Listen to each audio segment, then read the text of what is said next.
Hi பிகபூஸ், welcome to மசாலாக்கரை. இன்னைக்கு வந்து ஊபி வெனஸ்டே. இன்னைக்காக நான் உங்களுக்கு சில கடி ஜோக்ஸ் கொண்டு வந்திருக்கேன். ஜோக்ஸ்குள்ள போகலாமா?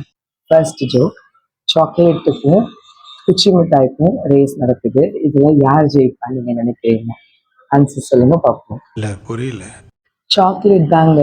ஏன் அப்படின்னா அது பேர்லயே சாக்லேட் இருக்கு. எப்படி கடி? ஓகேவா? வரும்போது குச்சி மிட்டாயும் குருவி ரொட்டியும் வாங்கிட்டு வருவேன். ஓகே. இன்னைக்கான ரெண்டாவது கடி ஜோக்கு, கொசு நம்ம வீட்டுக்கு வராம இருக்க என்ன பண்ணணும்? ரொம்ப சிம்பிள்ங்க. அதுக்கிட்ட நீங்க அட்ரஸ் கொடுக்காம வந்தீங்கன்னா அதுக்கு வீடு தெரியாம கண்டிப்பா வராது. இந்த கொசு தொல்லை தாங்க முடியலடா. எங்க போனாலும் பின்தொடர்ந்தே வருது. பறந்தடிச்சு மூணாவது கடி ஜோக்குள்ள போலாமா? ஓகே. ஸ்கொயர், சர்க்கிள், இது ரெண்டுல யார் ரொம்ப இன்டெலிஜென்ட் நீங்க நினைக்கிறீங்க? ஆன்சர்ஸை கமெண்ட் பண்ணுங்க. நெக்ஸ்ட் பார்ப்போம். Tata bye by.